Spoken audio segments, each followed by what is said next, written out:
त्यामुळे कासेगावला आमचं जरा चाललेलं काय विषय कुठला म्हणजे जरा न येऊन चालते का असा सुद्धा आम्ही जरा प्रयत्न केला. पण तुम्ही जेवणाचं आमंत्रण दिलं आणि मग आठवलं की एवढ्या वर्षात कधीच साहेब तुम्ही आम्हाला जेवायला बोलवलं नाही. देवराज दादा मग तक्रार नाही, काका बोलवायचे जेवण घालायचे, पण तुम्ही कधीच जेवायला बोलवलं नाही. कधी नाही ते बोलवलं आहे. कसं जेवण असते तुमच्या घरात हे बघायसाठी आम्ही आलो आणि ते जेवणाच्या पायी आज भाषण करायची पाळी आली. म्हणले तर खरंय, देवराज दादांना मी पहिल्या दिवसापासून म्हणत होतो, दादा इलेक्शन झाली जेवण कधी देणार.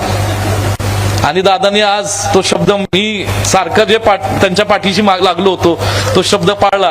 आता ही बारी तुमची, पुढची बारी आमची. आमचा पाहुणचार जोरात असतो, काळजी करू नका. म्हणून साहेब आमच्या इथं एक सत्काराचा सोहळा चांगला आम्हाला करायचा आहे. तुम्ही किती बोकडा आणली माहित नाही, पण आम्ही बोकडांचा फोटो काढून तुम्हाला पाठवतो.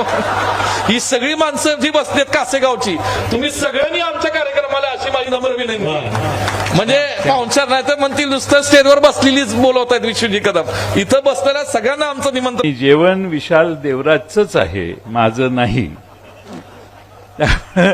जेवण देवराजच आहे. माझं जेवण मी नक्की देईन. माझं काही